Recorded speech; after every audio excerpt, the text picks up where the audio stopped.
Kalau dengar-dengar ceritanya kan dulu kayaknya males banget ya dengan hal-hal yang berbau rohani gitu ya. Gue haliwan kiri. Sampai sekarang jadi pendeta pun masih agak kiri kok sebenarnya. Oh gitu ya. Jadi kalau misalnya ada orang sulit mengampuni, hai. Kita sama. Kalau ada orang benci sama gereja, makanya orang benci sama gereja gue bisa ngerti. Orang Kristen lah orang paling gue gak suka. Kenapa? 1, tukang menghakimi. 2, gak open minded. 3, setiap kali gue lari dibilang, kok anak pendeta lari-lari? Terus anak pendeta harus mana? Kayak sit up gitu? Atau apa gitu? Lu yang bener aja. Terus si tante-tante tuh yang mulut-mulut cabe itu tuh ya.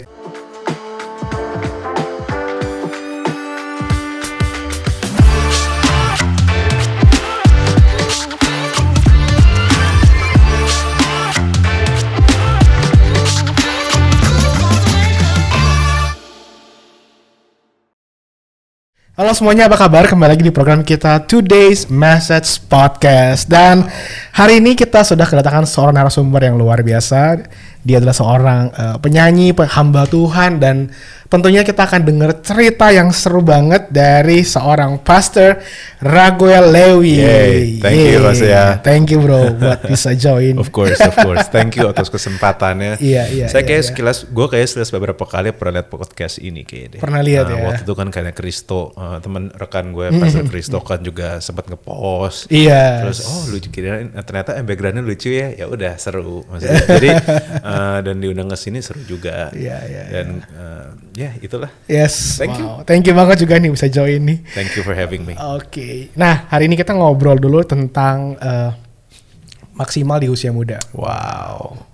Ya, maksimal di usia muda karena gue pengen tahu aja sih sejauh mana sih lo tuh bisa akhirnya memutuskan jadi hamba Tuhan, dan apakah lo merasa menjadi seseorang yang maksimal gitu kan dengan sekarang menjadi seorang pendeta gitu kan, yang kalau dengar-dengar ceritanya kan dulu kayaknya males banget ya dengan hal-hal yang berbau rohani gitu ya. Gue haliwan kiri. Sampai sekarang jadi pendeta pun masih agak kiri kok sebenarnya. Oh gitu ya. Jadi gini, gue lahir sebenarnya dari keluarga hamba Tuhan, keluarga pendeta. Orang tua gue salah satu penyanyi legend lah ya pokoknya. Mereka penyanyi rohani lah. Tapi walaupun gue dididik dengan baik sama mereka, tapi itu tidak membuat gue ingin jadi hamba Tuhan. Walaupun mungkin dulu ada keinginan, tetapi banyak hal terjadi di hidup gue yang membuat gue mengalami banyak hal yang membuat gue kayak nggak suka.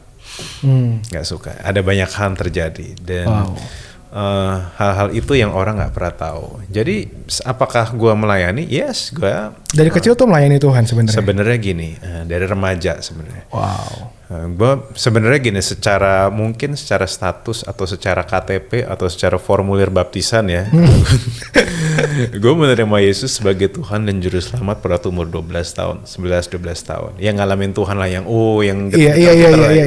ada zamannya seperti itu kan. Iya. That's right, betul. Ada zamannya seperti itu. Dan gue pun mulai melayani di situ. Melayani ya kenapa, anak remaja kan kegiatannya seru ya, terus ketemu teman-teman. Awal jadi usher, terus sok-sokan jadi singers, terus coba-coba main gitar dan sebagainya. Akhirnya melayani itu adalah kebiasaan yang sudah gue bangun dari dulu. Jadi sebenarnya tapi pada waktu gue ingat ada hal-hal yang bikin gue tuh jadi tetap melayani, tapi punya pertentangan batin tersendiri. Kenapa tuh pertentangannya tuh? Jadi gini, dari umur 12 sampai umur sekitar 16-17 gue tetap melayani dan gue happy-happy saja. Dan gue merasa bahwa ya Tuhan baik dan sebagainya. Tapi pada waktu umur 16-17 ada sesuatu yang terjadi di keluarga gue. Dan gak banyak orang tahu bahwa keluarga gue tersandung dengan politik gereja. Difitnah menjadi korban dari politik sebuah gereja. Wow. Saya gak perlu sebut nama gerejanya. Dan itu cukup menghantam keluarga kami. Cukup menghantam keluarga saya dan membuat saya banyak berpikir tentang pelayanan itu. Tentang ternyata gue melihat sisi gereja yang ngomongnya pintar, ngomongnya kekudusan, ngomongnya tentang mencintai Tuhan, intim dengan Tuhan. Ternyata begitu destruktif ya. Ternyata mulutnya dan cara mereka memperlakukan partner-partner mereka sebegitu destruktif ya. Yang bahkan to the point sebenarnya bahkan orang sekuler pun nggak sampai segitu. Wow. So bahkan sesuatu yang mulai kasar ya. Kasarnya luar biasa menurut gue sih. Iya.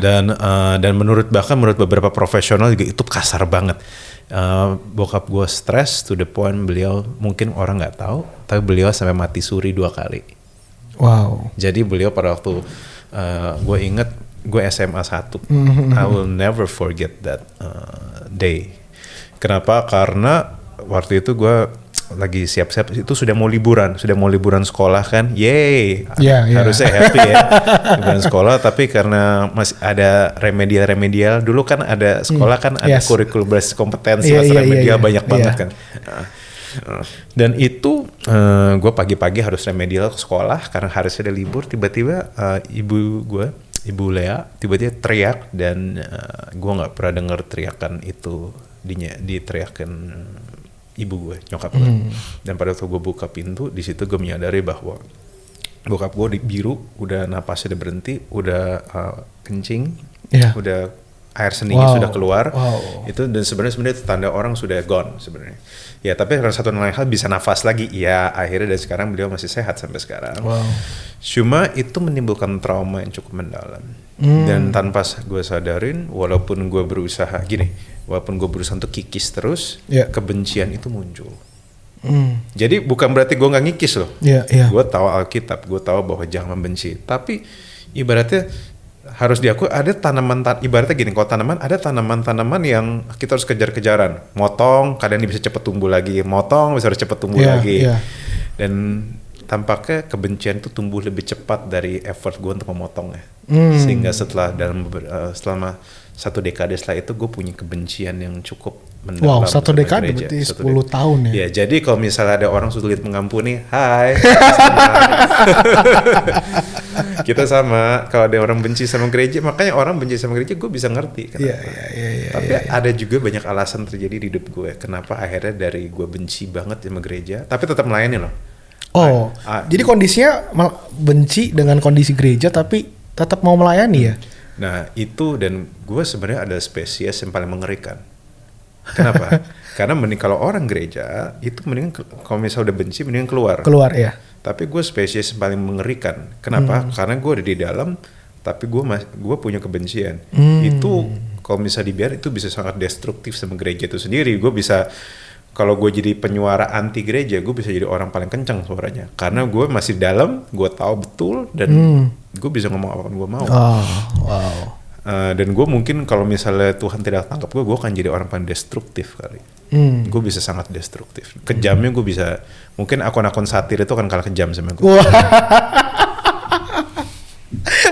Kejamnya mereka nggak ada apa-apanya mereka.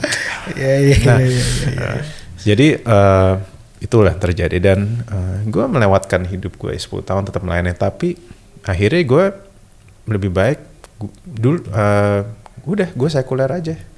Dan percaya atau enggak, gue punya karir. Jadi sebenarnya gue punya karir sebagai seorang entertainer, sebagai seorang musisi, penyanyi, main di Instagram, main di kafe, nulis lagu, dan gue punya nama pada masa-masa itu dimanapun, jadi pengamen dan sebagainya. Gue enjoy hidup gue. Dan hidup flamboyan, maksudnya kayak gue punya kehidupan itu. Dan orang Kristen lah orang paling gue nggak suka. Kenapa? Karena gue tahu gue bukan orang nggak tahu Alkitab. Jadi sebenarnya skill gue sebagai hamba Tuhan sudah ditempa dari kecil. Skill untuk bisa berbicara, skill untuk bisa lead worship, skill untuk nyanyi, semua skill sudah ditempa. Jadi gue bukan orang nggak ngerti sama sekali.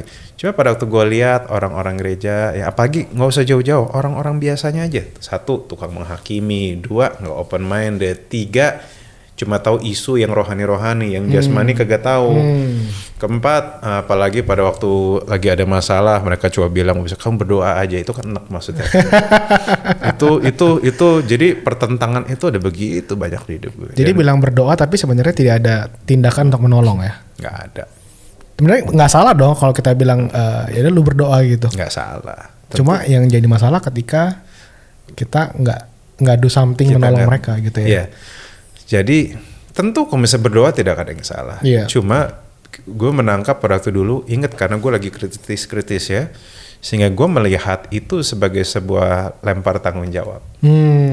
Gue melihat begitu banyak dan pain di gereja, dan makanya gue sempat haluan kiri banget. Gue sempat nggak percaya gereja kok. Gue sempat bahkan dalam gereja gue tuh bertentangan sama gereja. I'm angry. Gue marah, gue luka. Dan sebelum itu terjadi, Gue dulu pas kecil berusaha kikis, gue nggak boleh punya kebencian dalam nama Yesus, tapi tetap tetap berusaha sebenarnya ya. Oh iya, tetap berusaha, karena gue tahu hal yang benar. Kebencian itu kan kayak kita makan minum racun berharap orang lain yang mati. Ya. Itu nggak baik bagi kita. Tapi gue nggak bisa, itu terlalu tumbuhnya terlalu cepat, dipotong tumbuh lagi, dipotong tumbuh lagi. Jadi gue bisa ngerti orang-orang hidup dalam kebencian seperti apa. Nah, tapi ada banyak hal juga yang terjadi di hidup gue. Jadi di sekuler itu gue happy. Bayangkan sekarang gini, gue dari kecil di gereja. Setiap kali gue gerak, gue selalu bilang, kok anak pendeta begitu? Setiap kali gue lari, dibilang, kok anak pendeta lari-lari? Terus anak pendeta harus mana? Kayak sit up gitu? Atau apa gitu? Lu yang bener aja. Terus si tante-tante tuh yang mulut-mulut cabe itu tuh ya. Terus, oh anak pendeta kok gini? Anak pendeta kayak gitu? Oh anak pendeta gak boleh napas gitu ya. Jadi kayak, gue yang gak bakal pernah gue lupa, anak pendeta kok lari-lari? Gue maksud tante maunya apa? Saya melata gitu maksudnya. Kayak ular gitu. Maksudnya, kamu tuh kok statement tuh yang waras maksudnya. Iya. Dan lahir dari salah satu produk generasi milenial menengah, menurut gue sangat kontra dengan orang-orang tua itu.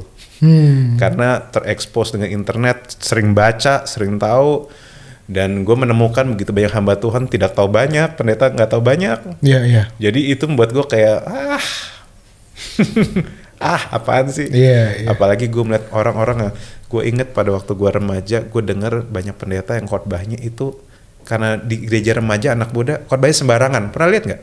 Hanya demi PK doang, hanya demi supaya yang penting khotbah lah.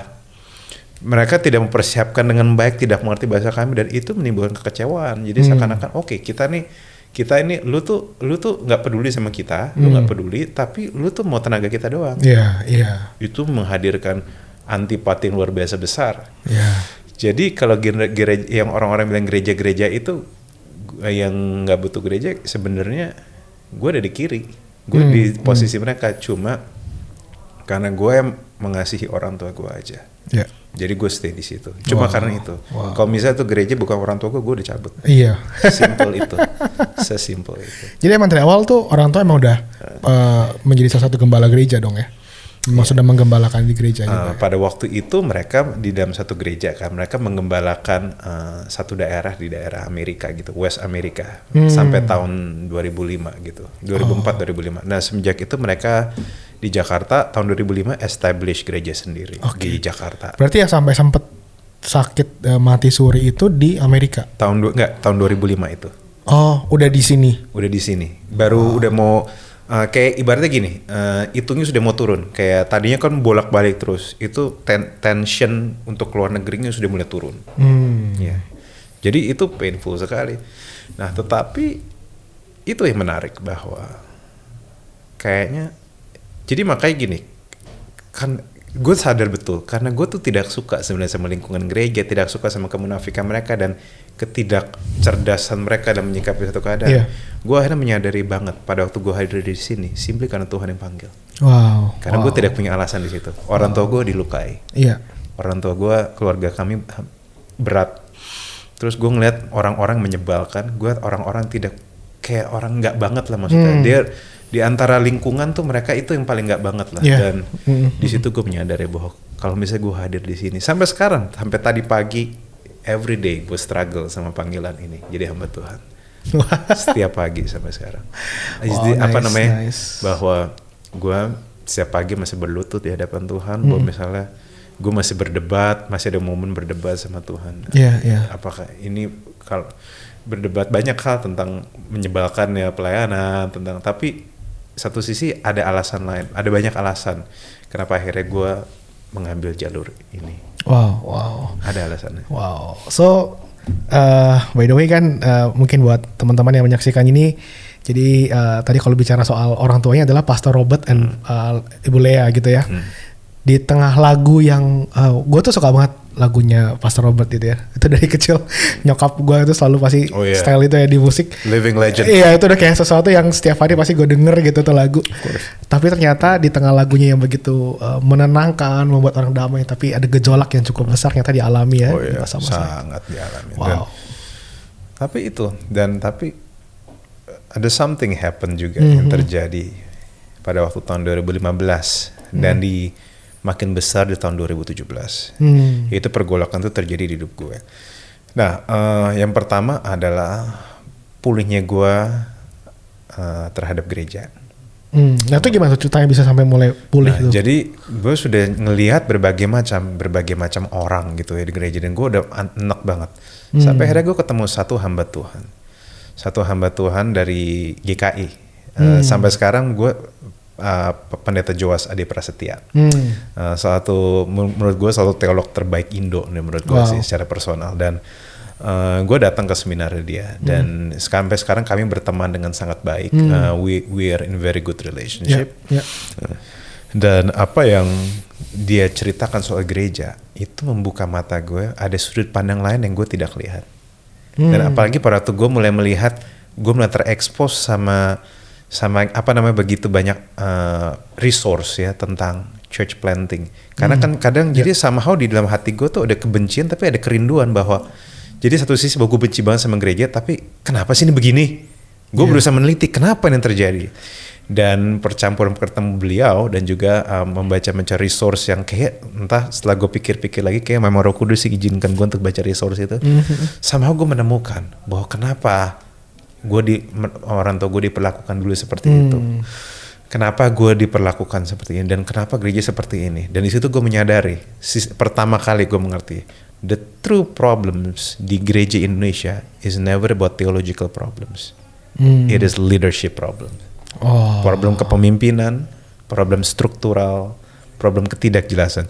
Ketidakjelasan itu yang melukai dan menghancurkan. Contoh, dalam relationship ketidakjelasan itu destruktif. Contoh, kamu digandeng, dipelok, tetapi kamu nggak dianggap pacar gitu maksudnya. Itu destruktif, PHP gitu kan. Dan sama, ketidakjelasan akan selalu menghancurkan. Nggak usah di relationship, di gereja juga, di perusahaan juga. Begitu banyak teman-teman saya yang ancur-ancuran, yang kesel banget di perusahaan mereka gara-gara ketidakjelasan jenjang karir, ketidakjelasan job description, ketidakjelasan itu menghadirkan kehancuran.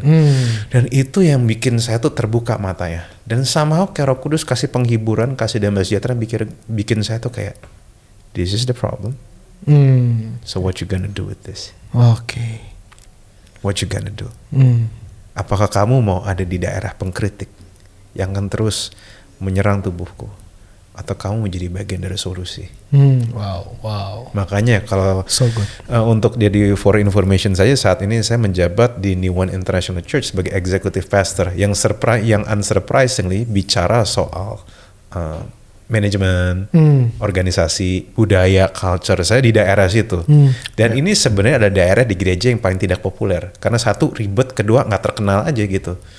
Karena, saya udah punya datanya. Saya ngeliat pandangan gembala-gembala soal gereja di Indonesia. Saya udah lihat datanya semua. Jadi nggak semua orang mengerti bahwa the true problem di gereja itu leadership and structural. Nggak semua ngerti. Itu. Tapi di situ saya akhirnya saya mulai belajar, saya jadi tertarik kan hati saya ke jangan-jangan ini. Apa jangan-jangan ini. Dan saya soalnya sudah melihat banyak gereja tidak ada yang sempurna. Mari kita sepakati. Tapi saya menemukan gereja-gereja yang strukturalnya benar, leadershipnya benar, walaupun orang tahu banyak masalah, tapi mereka tetap stay. Jadi artinya saya menemukan bos, tidak semua orang tahu tidak ada yang sempurna. Dan saya pernah bikin sebuah riset dan saya menyadari jemaat Tuhan nggak masalah kalau orang-orang di gereja nggak sempurna, tapi mereka bermasalah dengan respons gembala, respons pemimpin atas ketidaksempurnaan itu. Mereka bermasalah di situ. Jadi ini sudah masalah data lah. Nah makanya ini yang bikin saya itu kayak tergerak loh misalnya. Dan tampaknya benar apa kata Rick Warren bahwa seringkali pelayanan terbesar kita lahir dari luka terdalam kita. Nah saya akan lanjutin nanti abis itu. Jadi di situ saya mulai tergerak. Somehow Tuhan kasih saya hati. Cuma saya masih mikir apaan sih? Tetap aja apaan sih? Saya butuh 2 tahun untuk saya akhirnya say yes sama panggilan Tuhan. Harus putus tunangan dulu. Saya 2015 sudah bertunangan. Oh gitu. Merit baru tahun lalu ya? Masalahnya meritnya sama orang berbeda. Oh gitu, beda nih. Iya. Itu ada cerita lagi. Oke. Saya putus dari tunangan saya 2016, saya hancur-hancuran 2016 sampai 2017, uang habis. Tapi tahun 2017 Tuhan ngebalikin lagi pelan-pelan karir saya. Tapi dengan sebuah pertanyaan. sebuah pertanyaan yang mengganggu saya bahkan sampai hari ini. Kalau hari ini kamu mati, apakah kamu akan mati dalam sukacita atau mati dalam penyesalan? Wow. Itu pertanyaan yang sampai detik ini akan membekas di hati saya. Wow. Dan saya menyadari pada waktu, kenapa? Karena 2015 dan 2017 saya menyadari saya punya semua yang saya impikan. Oke, saya ini orangnya cukup serius kalau ngerjain apa-apa. Saya semua yang saya impikan. Maksudnya secara kehidupan. Secara kehidupan saya punya semua yang saya impikan. Tapi yang terjadi adalah saya tidak merasa puas. Saya tidak merasa puas sama sekali. Saya ngerasa apa yang berat di hati ya. Kenapa? Dan tiba-tiba saya tidak bisa lihat diri saya lagi nyanyi di masa depan. Saya nggak bisa lihat diri saya lagi bermain musik sampai gitu. Nggak bisa lihat. Kenapa? Dan saya menyadari bahwa saya udah membohongi diri saya cukup lama. Bahwa ada sisi di diri saya yang saya terus pendem tapi terus ada. Sisi sebuah passion dan keinginan untuk membangun generasi. Untuk membangun orang. Membangun. Bukan, ya membangun itu, dan itu yang saya pendem karena saya ngerasa membangun generasi itu menyebalkan. Saya tahun itu saya berdebat sama Tuhan, berbulan-bulan saya berdebat sama Tuhan. Saya tahu saya punya skill saya punya skill set, saya tahu mindset, saya tahu how the system works. Cuma saya cuma bertanya sama Tuhan, kenapa harus saya? Karena pada waktu itu dua teman saya itu yaitu almarhum Raditya Oloan dan juga Pastor Christopher Tapir itu lagi booming-boomingnya tuh 2016-2017 tuh. Mereka lagi Tuhan angkat banget di mana-mana, Pastor Graham misalnya kan. Pastor Graham. Dan saya happy dengan apa yang saya lihat. Saya ngerasa saya tidak butuh untuk terjun. Saya pikir kan semua udah dijangkau mereka berdua, untuk apa saya terjun? Orang-orang yang saya nggak suka, orang-orang yang saya kesel cara hidupnya, orang-orang yang saya kesel cara pikirnya. Saya berdebat tuh sama Tuhan, kasih saya alasan. Dan tiba-tiba Tuhan kasih sebuah impresi. Dia bilang gini, ada pintu-pintu yang cuma kamu yang bisa buka. Ada hati-hati yang cuma kamu bisa tahu kuncinya. Dan ada beberapa bagian orang-orang yang cuma kamu yang bisa masuk ke mereka. Itu yang bikin saya tergerak dan bikin saya kayak, is this real? Dan itu membuat saya damai sejahtera. Itu bikin saya tenang. Maksudnya, is this real? Bahwa ada orang-orang yang cuma saya yang bisa bersuara di situ. Apa ini bener? Saya cuma mikir orang-orang yang skeptis yang pernah ngalamin seperti saya, orang-orang yang, karena gini, saya melihat sebuah lingkungan gereja yang ngeroh banget, sementara saya menyukai firman Tuhan yang bersifat pembaruan akal budi. Saya menyukai di sini.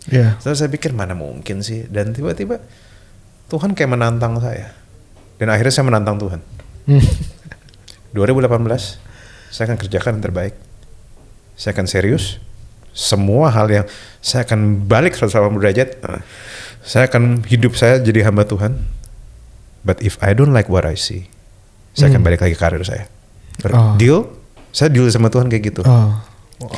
Dan bagi saya tahun 2018 adalah tahun yang paling gak mudah bagi saya. Kenapa?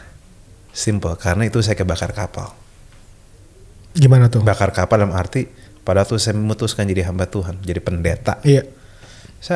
Karir saya kan entertainment, nggak peduli banget sama hal gitu-gitu. Dan saya cuma mikir, habis gue. No one wants to work with pastor. Who wants to work with pastor? Come on. Siapa yang mau kerja sama pendeta? Ntar takut dikotbahin dan sebagainya. Benar. Siapa yang mau kerja? Saya sudah putus asa, tapi saya pikir, mungkinkah ini sesuatu yang Tuhan taruh di hidup saya dari lama? Karena pada waktu saya jalanin, makin lama saya makin tenang. Tapi saya cuma mikir gini, pokoknya gini prinsip saya, kalau saya nggak suka apa yang saya lihat, saya akan cabut.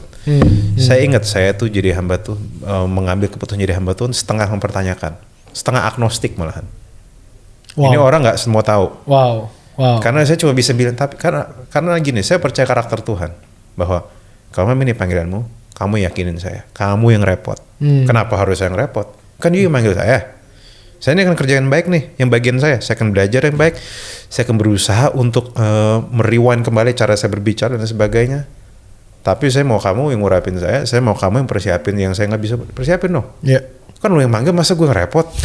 Itu nggak masuk akal bagi saya. Saya berdebat gitu. Dan saya nggak bakal pernah lupa tahun 2018. Saya mulai tahun 2018 dengan setengah percaya. Akhir tahun 2018 saya bilang, kayak emang Tuhan panggil saya di sini. Saya lihat pelayanan yang tiba-tiba berkembang. Saya lihat pintu-pintu yang terbuka. Saya lihat bagaimana, dan apalagi pada tahun-tahun itu tiba-tiba lagu yang saya tulis Sungguh Indah Duar. Iya. Itu lagu sejuta umat kan, sampai sekarang kan heran gitu. Iya. Duar. Dan itu belum, dan saya cuma bisa bilang mungkin ini.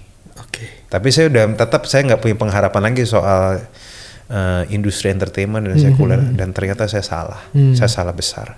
Ternyata Tuhan seakan-akan tahun 2018, 19 juga jadi sesuatu yang mengagetkan bagi saya. Saya kan nulis lagu gara-gara saya banyak drama pada waktu saya putus dari tunangan saya. Lagu yang Sungguh Indah itu? Bukan yang lain? Banyak lagu yang lain juga ya? Saya nulis beberapa lagu galau, lagu sekuler doang. Lagu sekuler. Lebih dari Egoku yang judulnya itu.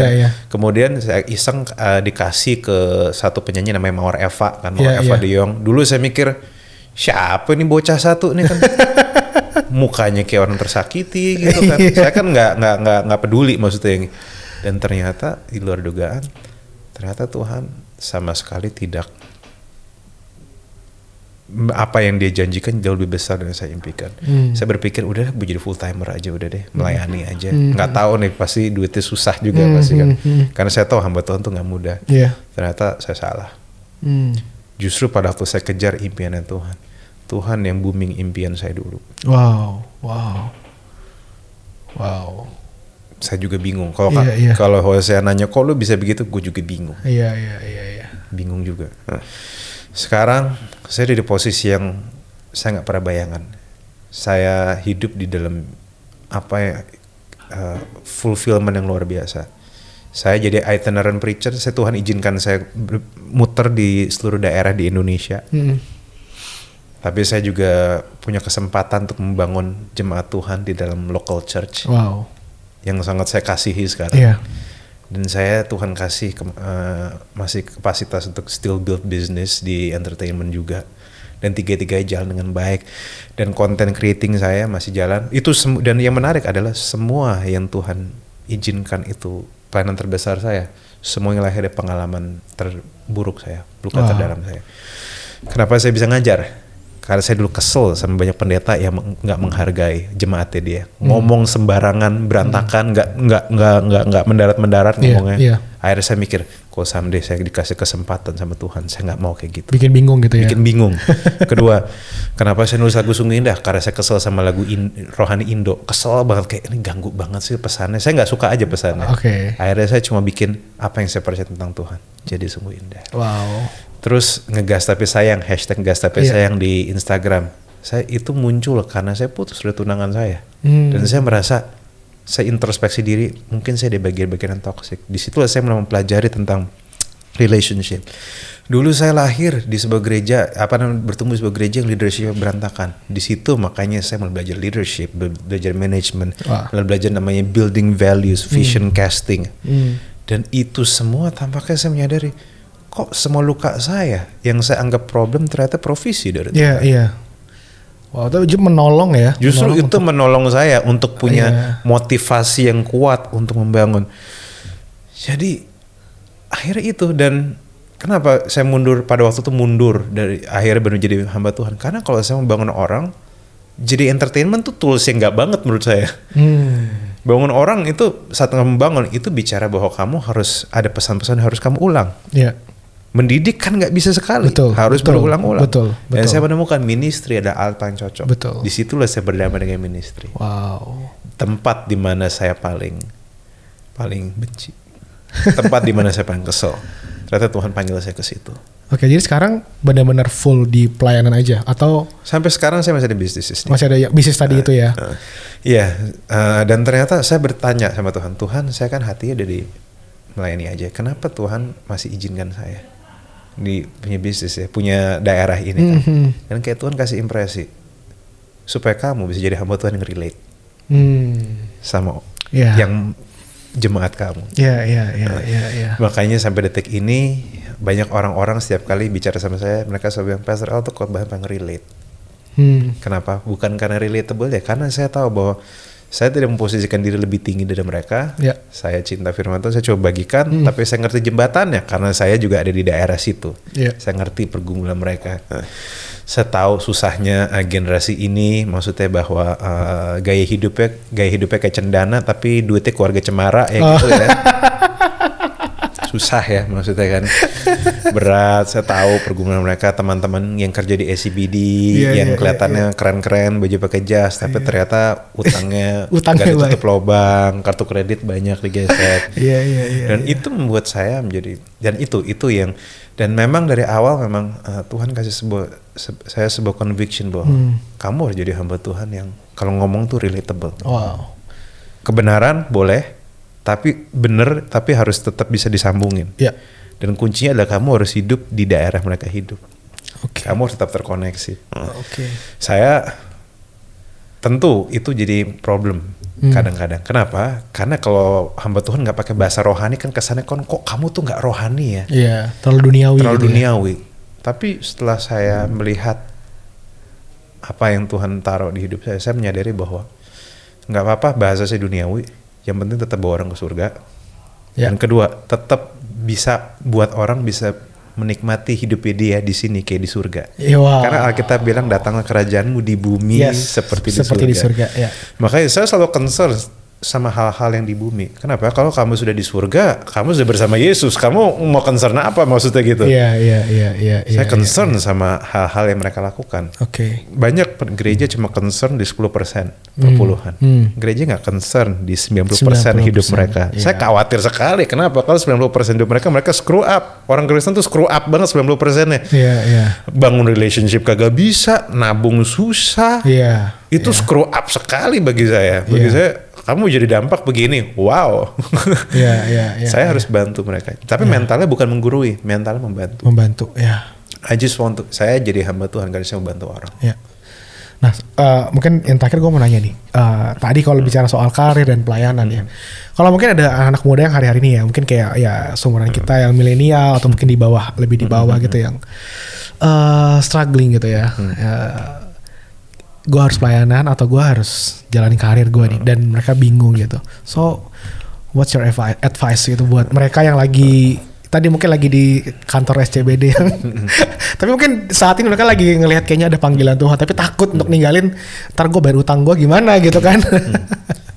Kalau dari saya, kalau misalnya Tuhan yang panggil, biarlah Tuhan yang repot. That's good. Saya sampai detik ini percaya bahwa harusnya yang repot itu Tuhan. Dan kamu juga harus uji panggilanmu. Kadang kamu harus tutup mata dan kamu bilang, kalau saya mati hari ini, apakah saya hidup mati dalam penyesalan atau mati dalam damai sejahtera? Dan sekarang saya bisa bilang, kalau Tuhan panggil saya hari ini, saya bisa bilang, saya akan mati dalam damai sejahtera. Karena saya memenuhi tujuan hidup saya. Untuk membangun orang untuk kemuliaan Tuhan. Saya bisa mati dengan tenang. 4 tahun lalu enggak. Kalau ditanya bisa mati dengan tenang nggak? That's a good question. Karena saya tuh di hati saya membohongi diri saya sendiri. Ada yang saya harus beresin di hadapan Tuhan, ada yang harus saya urus pekerjaan Tuhan, tapi saya kabur. Karena saya nggak suka orangnya nyebelin semua gereja. Saya cuma bisa bilang gini, nomor 1, kadang kamu nggak perlu milih. Kamu cuma perlu punya time management yang baik. Nomor 1. Dan yang kedua, kalaupun kamu masih umur 20-an dan kamu berantakan hidupnya, maksudnya kayak berat karena melayani gini-gini, it's okay. Kenapa? Karena memang umur 20-an ada umur yang susah, tapi kamu harus belajar semua. Kenapa? Karena ini yang kita belum ngerti, bahasa ibadah, worship itu di dalam bahasa Ibrani itu menarik loh. Avodah. Avodah itu arti 3, work, worship, service. Wow. Tuhan tidak memisahkan sekuler dan duniawi. That's right. Worship itu bicara tentang ibadah kita. Work bicara apa yang kita kerjakan. Service bicara apa yang kita lakukan. Untuk orang yang bukan tentang kita. Jadi arti ibadah di mata Tuhan itu kamu kerja, kamu ya mungkin ibadah, tapi kamu juga melayani. Melayani keluarga, melayani di gereja. Jadi Kalau misalnya ada orang yang cuma bilang misalnya, ya kan saya di sekuler, di profesional saya kan juga melayani. Iya, itu 30% benar. 33% benar. Iya. Tapi saya nggak datang ibadah, kan semua juga melayani. Oh ya, 33.3% right. Iya. Tapi ingat masih di sisa 2 lagi. Ada sisa 66,6% lagi. Iya. Itu bahwa itu juga kamu bicara service di community, service di gereja, service melayani keluargamu, dan juga kamu beribadah. Iya. Itu 3. Wow. Work, worship, service. Itu tuh makanya pada waktu orang bilang kalau misalnya kayak ya kan saya melayani di sekuler juga. Oh, 33%. Oke, the very last question ya, benar-benar terakhir, aku mau nanya, lu kan tadi bilang bahwa sedikit agak bisa dibilang kepahitan lah atau benci dengan orang-orang yang tadi yang hidupnya bilang Kristen tapi kayaknya sebenarnya nggak mencerminkan Kristus lah, kita bisa bilang gitu ya.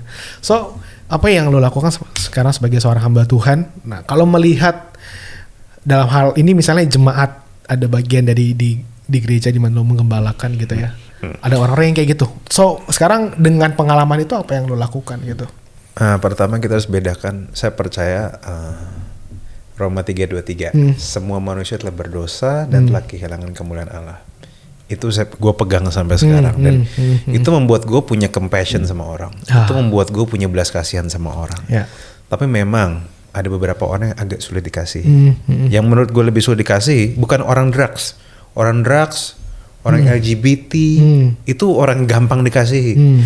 Apa sebut orang yang pernah berdosa, pernah berzina, pernah hamil luar nikah, itu mudah dikasihi. Yang paling sulit dikasihi adalah orang yang merasa diri benar. Itu paling sulit dikasihi. Kayak Farisi gitu ya. Kalau boleh, pengen gue lempar sebotol cistik. Kalau sudah gitu, bagi gue akan lembut sama orang berdosa, tapi gue keras sama orang kayak gitu. Gue agak keras karena topeng mereka harus dibuka dulu. Dan makin lama gue makin ngerti kenapa Yesus keras. Karena ketidakmengertian kita akan kondisi kita akan menghancurkan kita. Kalau kamu kamu kelihatan sehat-sehat, tapi kalau kamu nggak tahu kamu ada kanker di badanmu, padahal kamu ada kanker, itu berbahaya sekali. Kita dihancurkan sama yang kita tidak tahu, bukan yang kita tahu. Tapi kalau kamu tahu kamu berdosa, kamu akan lebih mudah untuk dipulihkan Tuhan. Kamu akan lebih mudah dipercaya Tuhan. Tapi kalau yang munafik itu saya akan agak keras di situ. Saya akan ngomong dari topengmu harus lepas, kamu harus terima dirimu. Ya saya lempar Injil aja, biar Injil aja nonjok dia, biarin aja. Injil akan selalu, Injil bagi saya adalah sebuah obat untuk orang yang patah. Tapi itu kayak martil untuk orang-orang munafik. Martil untuk orang munafik. Itu yang saya percaya. Tapi apakah apakah saya akan kasih mereka kesempatan? Yes. Tapi saya tipikal orang yang akan selalu bilang bahwa, hey, kalau misalnya kamu nggak suka apa yang saya percaya, silakan kamu pergi, maksudnya. Tapi saya cuma kasih tahu, nggak ada yang orang yang sempurna, dan kamu juga perlu berhenti berpura-pura sempurna. Jangan taruh orang di standarmu yang kamu sendiri tidak bisa penuhi. Itu kan yang nyebelin kan. Kamu menuhi orang standarmu nggak bisa penuhin. Kamu bilang kok orang ngomong gini padahal dia sendiri begitu. Banyak yang kayak gitu kok. Di gereja juga ada misalnya kayak kapan ibadah, datang ibadah. Karena ibadahnya buka, saya mau datang. Pas ibadahnya dibuka, onsite nggak datang. Hashtag sering terjadi. That's right. Sering terjadi. Kan suka gitu manusia. Jadi bagi saya tuh kamu itu tuh saya hanya berusaha memandang mereka seperti Tuhan lihat mereka. Karena gue hamba Tuhan. Kalau Tuhan percaya mereka, ya saya juga harus percaya mereka. As simple as that. Bagi saya, sukses saya itu seperti handphone. Nih sukses definisi saya. Sebuah handphone sukses bukan pada waktu dia dijual mahal. Sebuah handphone sukses bukan pada waktu dia itu harganya tinggi banget. Tapi sebuah handphone sukses pada waktu dia berfungsi. That's right. Berkontribusi atas kebutuhan dan yang dilakukan pemiliknya. Dan kalau dia berfungsi dengan sukses, maka orang akan memuji perusahaan tempat dia dibuat. Begitupun itu yang saya percaya. Yeah. Saya dipanggil untuk berguna, saya dipanggil untuk useful, saya dipanggil untuk berkontribusi. Karena pemain bola digaji mahal pun mereka tetap maunya di lapangan. Padahal di tim cadangan pun tetap digaji loh. Karena kebahagiaan hadir pada waktu berkontribusi. Ketika mereka di lapangan. Berkontribusi, betul. Dan justru pada waktu saya di lapangan, pada waktu saya bersinar, saya jalani hidup saya seperti yang Tuhan mau. Maka orang akan melihat terang mengajaib dan memuliakan Bapamu di surga. Perusahaan tempat kita dibangun itu akan dimuliakan. Wow, that's amazing. Sukses bagi saya bukan soal uang, karena banyak orang punya duit juga tetap aja merasa hidupnya gagal. Betul. Sukses tidak seperti itu. Saya ukuran sukses saya bukan yang makmur seperti itu, karena banyak orang makmur tetap aja menderita. Saya tahu banyak orang menderita tetap aja.